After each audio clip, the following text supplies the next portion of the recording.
Hello and welcome to City Corner. I'm your host, Todd Blackstock. Well, Halloween is just around the corner and there's lots of haunted houses going on in the St. Louis area. On today's City Corner, we're going to meet Mike Killian, the general manager of Darkness, part of the Scarefest feature of haunted houses. So stay with us and much more coming up on City Corner.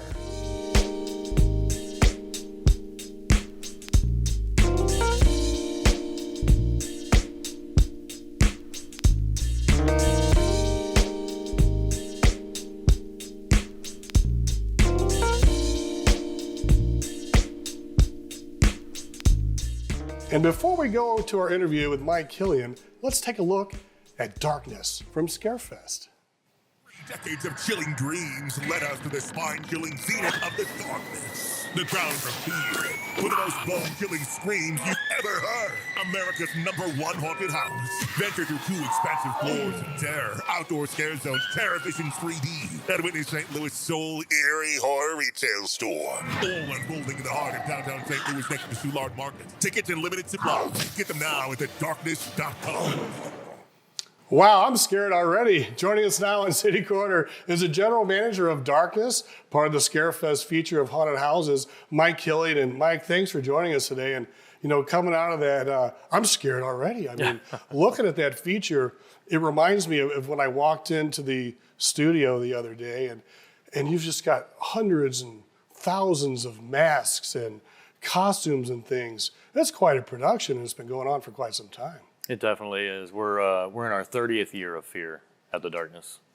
30 years now, and how many masks and costumes and things do you think that you've acquired and that you utilize, you know, each year, and especially for the 2024 season? We easily have over 150 silicone masks and probably 100 foam latex, and then a couple hundred costumes, because you have to have all different sizes, all different themes. So what's the square footage of the Darkness? I mean, what do you think? I mean, because it's like, you know, you've got a bottom area, then you go up the stairs, then you've got a whole nother building you do. So actually, it's quite a lengthy tour. It really is. It can take anywhere from 20 to 40 minutes to walk through the Darkness. Square footage, you're looking at probably 10,000 square feet.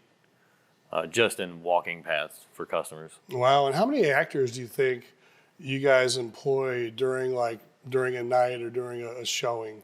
On busy nights, we try to have upwards of 55 to 60 actors, not including our icons, which are out front working the queue line. And out there, we usually have between 4 to 6. You know, growing up, I used to go to the haunted house put on by the JCs on Manchester Road in Baldwin, and then we would go out to Fenton and Silo X, and those are quite scary haunted houses. But over the years, technology's changed, and you know, things have changed. There's, I guess, you have accessibility to more things to put on the haunted houses. How do you think the haunted houses have changed in the last 30 years since you've been involved? Sure. Well, back when I started, everything was, you know, black walls, the actors did all the scaring, and you basically it was all physical interaction. Now we do a lot of animations, CGIs, a combo of the two where they're combined into one scare point. Not to mention the lighting that has improved over the years, the fog machines improved over the years, and like we spoke about earlier, the masks and costumes just keep getting better every year.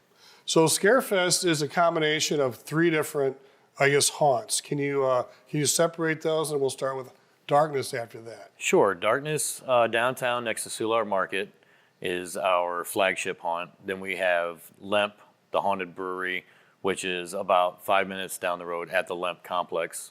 And then we have Creepy World out in Fenton. It's on 141 just down from Gravois Bluff. So with Darkness, you gave us a really cool walkthrough, and I really appreciate it. It was like, can you turn this on? It was without the actors, but it's almost like it was scary even without the actors. It seemed like the animatronics around each corner is just tremendous and really provides a haunting experience. It really does, yeah. Everything that we can add to boost the scares in between actors just makes the show that much better. So what is it about people and in America? Or is it just America? People seem like they really want to be scared and spooked and, get that feeling down the back of your spine. And then some people go and then they don't even want, they're like too afraid to go in. What do you think it is about the nature of us that we like to be scared around Halloween? Absolutely. I mean, I think it's similar to scary movies. Like people, it's a separation of reality. You get it's an adrenaline rush. Everybody has a different reaction to being scared, and for the most part, people come out of the haunts after being scared really bad for 20, 30 minutes and just laugh for another 10 minutes because they have such a great time. Yeah. So Darkness is your baby. What is it that you like to put your stamp on with Darkness and Soulard? I mean, it's right there next to Soulard Market, Highway 44. It's a fantastic location. And you kind of work next door in a wood shop in conjunction with that. So when you're not there, in there, you're next door, like maybe providing assets and, building more things for this year's haunt. Yeah, absolutely. We do have our wood shop next door, which allows us to, at any point throughout the year when the owner gets a new idea, we can build it and it's right there. So we can just build it, move it into the scenes and start painting and decorating and doing all that. So when you come into Darkness, you come in on Soulard, like right off 7th or 8th Street in there. And is there parking available for people? Do they park near Soulard and walk over? How does that work? We actually, we've contracted the large city pay lot right across the street. So from 5 o'clock on every day, that's our parking lot for our customers and our employees. So when you come into Darkness, we're talking about that now. When you come in, I'm not sure if we came in the entrance that most people come in or not, but when you come in, you see a bunch of masks and things, and there is a concession area, and there's an area that you can get things, sodas, and you can buy artifacts and things, and then there's the walkthrough. It seems to me, we talked a little bit about it earlier, there's 3 parts. When you come in, the first part is... So the first floor of the Darkness is a lot of like mythological creatures, Medusa and dragons and stuff like that, as well as some werewolves and creatures you would see in movies and stuff like that.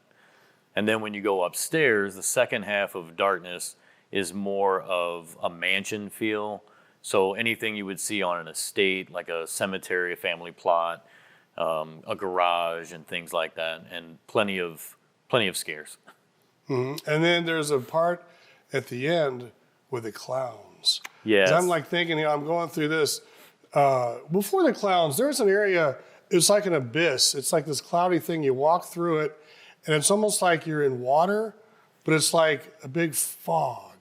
And you come around the corner, and you get a dragon screaming at you, and then you get something coming through at your legs and feet, and then like things are moving around, and then you come to the abyss. How does that work? So the laser maze is filled with a low-lying fog, and then we have lasers that direct cut the fog in half, so right around your chest area. So when people walk through, you literally can't see from your chest down. But you can see where you're going, and that allows actors to kind of dip and duck underneath the fog and get really good scares through that area. Oh, so actually, I was finding my way through that a little bit. It took me a minute to figure it out, but during the haunt, you've got the actors popping out. Oh yeah. So what does that do to people? It's a great scare because, and you notice when you walk through, the first thing you think is, how do I get through here? So people are trying to figure out where to walk, and it takes their mind off the scare, and then all of a sudden, there's a creature from the Black Lagoon or some other monster that pops out of the fog at you at any point. We never know where they're going to be. So they kind of like blindside you out of nowhere, huh? Yes, absolutely. So do you think that that's one of the things that really helps in the haunts, or like the element of surprise? Absolutely. Giving people a little bit of time to kind of catch their breath and let their guard down again, and then boom, hit them again with another scare. I think that makes the whole experience better. There's also a neat area. There was like a tunnel. You walk through and it was like spinning. And then like sometimes when you're walking, the ground and that you're walking on starts moving. and going up and elevating and things. And that's another element right there. What do you think that does to the senses of the people going through there? So we have many motion platforms is what they are, and they're ran by automotive airbags. And anytime you can set somebody's equilibrium off a little, so like with the black hole tunnel, you don't know if it's spinning or if the floor is moving. Swamp House, the whole room is moving while you walk through it. And it takes their mind off of where's the actor going to come from. Now, coming out of that, you have the clowns. There's a lot of clown movies. I always thought that clowns were supposed to be funny. But when you look back in history and you see clowns and pictures of kids from like the turn of the century or in the early 1900s, then you see them with like Easter bunnies, right. Things that are supposed to be joyful. And these kids are absolutely horrified when they see it. Do you think there's an element of people being scared with clowns because of all the clown movies? I mean, there is so many. I mean, you had It. Then you have, I was looking through earlier today, there's like dozens of clown movies, and most of them aren't funny. Right. Like Killer Clowns from Outer Space. Yeah. Yeah. The clowns are a great take on a scare because, like you said, it is something that's supposed to be family friendly, and kids are supposed to love clowns. But as soon as you turn them loose and make them a little scary, it takes on a life of its own. They get creepy without having to do much to them. It's just something about clowns that creeps me out. So we talked about how many actors, where do you find the actors? I mean, is there like a haunted actors union where you pull people from? No, we do a lot of the local trade shows and conventions like Oddities and Transworld. We also advertise on Facebook and Instagram. And basically, a large portion of our staff every year are returning actors. And then they'll know friends who say, oh, that sounds like a really cool job. And we say, well, bring them down and put them in costume. And it's not that difficult to fill the haunt with actors. Everybody really enjoys the job. Someone will probably do it just to do it for fun. Right, yeah. There's so many different haunted houses around the St. Louis area. A lot of people like to do them. Over the years, with the animatronics, because now around each corner there's a scare. I mean, there's like a window, or a window will slam shut or open up, and there'll be somebody right there screaming. With the animatronics, do you feel like you need less actors over the years? Because it seems to be, with animation and things and automation and robots and IA, it seems like the use for, people is becoming diminished a bit. Well, the animations are a great help. They really do liven up the haunt and give you less of a dead space between actors. But the one thing that actors can do that animations can't do is animations can't pick a new place to hide. They can't learn a group's name. They can't change their act. They do what they're programmed to do, which is wonderful. They get great scares. But without the actors, you would just be in a museum, basically. Okay, we'll pick that up after the break. We're going to take a quick break here on City Corner and stay with us, because when we return, our interview with Mike Killian from Scarefest will continue. Stay with us.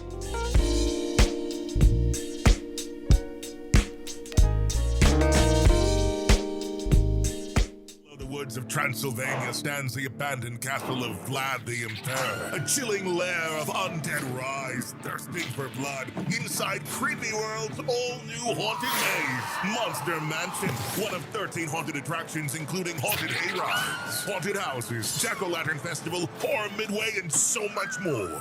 America's biggest and scariest haunted screen park awaits at creepyworld.com. Get tickets now at scarefest.fairticket.com.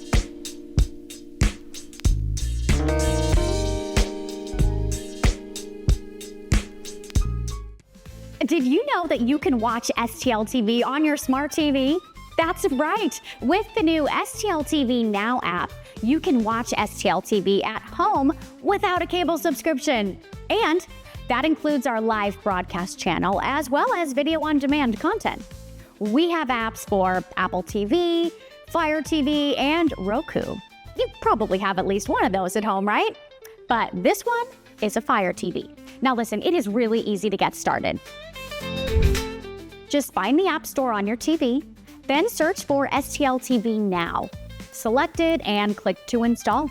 And in just a few seconds, you are enjoying STL TV's great programming such as City Corner, Inside Sports, City Government, and public interest coverage. Or, my personal favorite, In the Kitchen.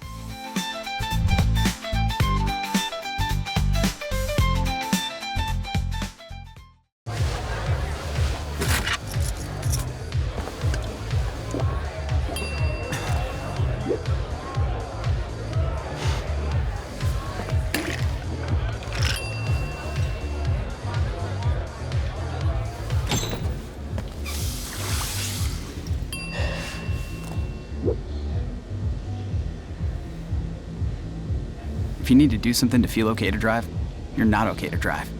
Don't drive buzzed.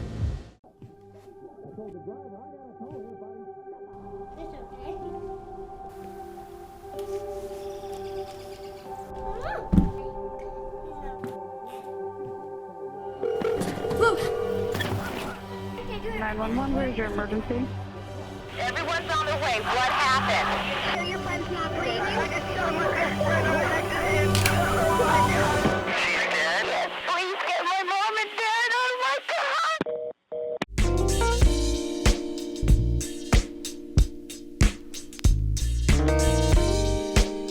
Dare to enter the depths below the Lemp Brewery, a place where no one can hear you scream.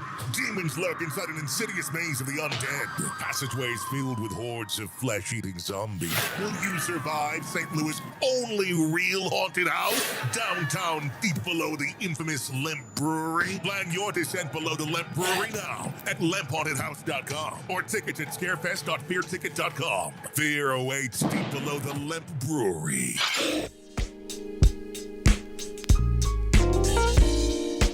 Hey, welcome back to City Corner. I'm Todd Blackstock. Mike Killian from Scarefest is with me, and we just came out of Darkness, which is the Soulard haunted house. It's amazing. It's got 3 or 4 different elements, and the actors are incredible. Are there some do's and don'ts with the actors? You know, I'm sure you have to talk to them ahead of time because you're going to get some, I don't want to say belligerent people coming through there, but you know, it's Halloween time and people are out partying and having a good time. They may even have a pre-party before they come to some of these haunted houses. And I'm sure occasionally people, they may be scared and, you know, they get their pride hurt a little bit and they may, lash out at some of the actors if they scare them too much. Yeah, we have orientation and ghoul school. We do a lot of training with the actors before the season. And we tell them everyone has a different reaction to being scared. And oftentimes that reaction is defensive. People will say things like, your breath stinks, or you're not scary, your costume's not scary. The actors are taught ahead of time. None of that means anything to you. They don't know you. This is their visceral reaction to your scare. So continue your act. Keep doing what you're doing. You're doing great. Also, we check on the actors all night long and watch their scares. We have to watch their scares a lot because we give out awards. So in order to know who's really being scary that night, we can walk through and evaluate all that. But people say all kinds of things, and you just have to let it roll off your back. And You just got to blow it off, huh? Yep. Do you have a medical or paramedics on staff in case somebody We do. gets scared too much and has a heart attack or something? We do. We have EMTs on our security staff. Luckily, we've never had to. You don't have to, but it's use good that, to but have just in case. as a safety net. Yep. Coming out back from the break, we had a nice clip from the Lemp Mansion. The Lemp Mansion may be one of the reasons that haunted houses are so prominent in St. Louis, the St. Louis region and area, and it really has a huge history. It gets a lot of press. Mary Wolf and the gang over there have done a great job over the years. And what is it about the Lemp Mansion you think that it separates it from some of the other haunts? Well, the Lemp haunted house in the Lemp Brewery complex has its own history, like you say. A lot of people consider it a legitimately haunted house. And also, it's 3 stories underground. So to get into the Lemp, you go down this long spiral staircase, and you enter in basically where they used to keep beer before refrigeration. So you're underground. You have that natural stone walls everywhere around you. So and it's damp and dank and smells like mold. So you are literally underground for however long it takes you to walk through. So just the atmosphere itself starts off scary, and then we just build on top of that. It's like you're in a cave. You Yeah. know, when you're down underneath and you're in a cave, you know, it's kind of weird. You know, you're underground and beer. That was a brewery. Yes, For the Lemp many Brewery. years, and before ice was made and refrigerators and things, people just kept their beer, 30, 40 feet Right. underground to keep it cold. Yep. Back in the day. The Lemp, they had a pretty crazy story. They used to have, like, they said there was a boy that stayed in the attic that would, like, look out the window. Yeah, the mansion, which is the restaurant and I guess bed and breakfast down the street, they do ghost tours, and they claim that their hotel rooms are haunted by some of the Lemps that either took their own lives or were murdered in the mansion. Now, can we separate the difference between the Lemp Mansion and the Lemp Brewery? Because they're together, they're nearby, but they're actually two separate entities. Because Yep. from what I understand, the Lemp Mansion has one of the coolest Halloween parties ever anywhere. They really do, yeah. They're about a block away from the Lemp Brewery complex, which is where the haunt is. I frequent the Lemp Mansion. They have great food. The restaurant is wonderful.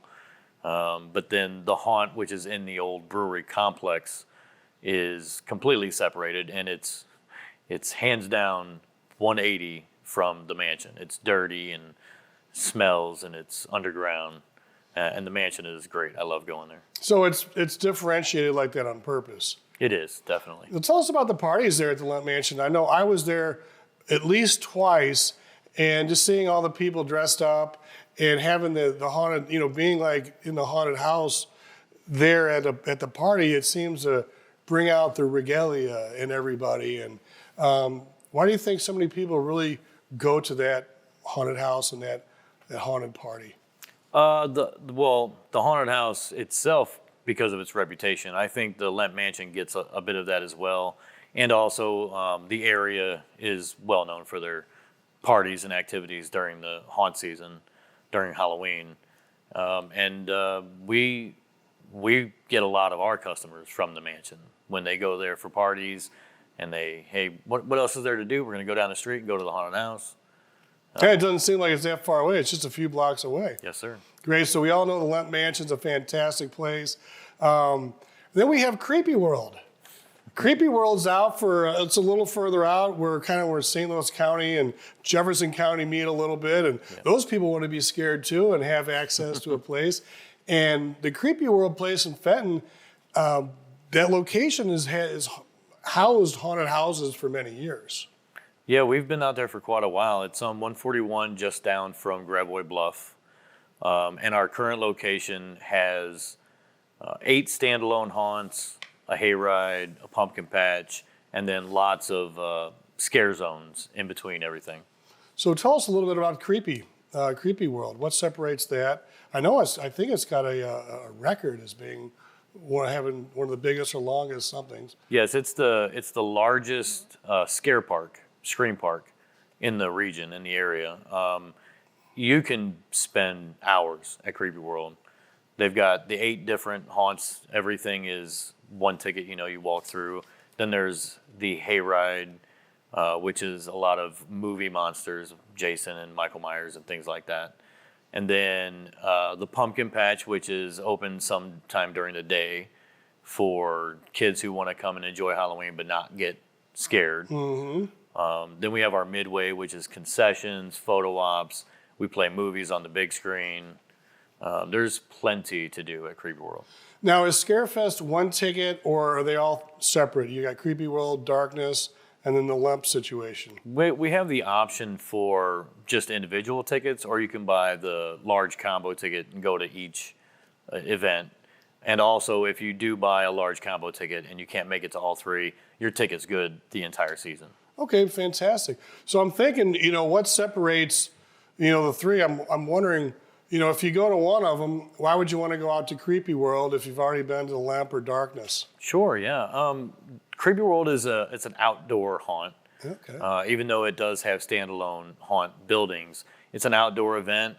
It has more of an outdoor feel to it. It's a little more down and dirty. The Lemp has its history. You're 3 stories underground. And then the Darkness is, like I said, the flagship. So that's where we have all the best animations and lighting and everything. So every haunt offers different aspects of being scared. So who decides the theme each year of, what it's going to be? Because it's going to be the Shining, or it's going to be clowns, or what may be? Our owner has a bit of a twisted mind, and every time he gets a new idea, he tries to keep it within the realm of what our existing themes are. So when we redo 2 or 3 scenes, it just blends seamlessly with what we already have, but it'll be different scares and different decorations and everything. So if someone's planning on coming to Scarefest and one of the events out of Creepy World, Darkness, or the Lemp Mansion or Brewery, what are some of the things that they should know coming in and prepare before they arrive? Well, definitely wear sensible shoes. Well, I've seen That could people. I've seen people come to Creepy World in high heels. You're walking on gravel, so you just wear some tennis shoes. And there's a lot of flashing lights, so be aware of your own health. And we have very strict, not just rules, but laws. Our actors don't touch anybody. It's a family show. There's no cussing. There's no reprehensible comments. So everything is fun, but very scary. So before we let you go, I guess there are a few protocols, like you said, no touching, anything else, I guess try to behave yourself as best you can, or? Yeah. Our actors don't touch them. We hope that the customers never touch our actors. You're there for a show, so enjoy yourself, have a great time, and hopefully we'll see you at all 3 haunts. How about that? Any final information you'd like to share with us? And how about tickets? Tickets, Scarefest.com covers all 3 haunts. At that website, you can get tickets to any haunt. You can also get the combos, and you can buy time tickets, which will allow you to show up at a specific time throughout the evening. Other than that, everything is on Scarefest. All right, well, Mike, thank you so much for joining us. Thanks for having me. On City Corner, we really appreciate it. Thanks. Scarefest, get out there. Creepy World, Darkness, the Lemp Mansion. It's all so much fun. Well, that's our show for today. I'm Todd Blackstock. We'd especially like to thank Mike Killian for joining us in studio. We'd like to thank you for watching City Corner on STL TV. Experience St. Louis.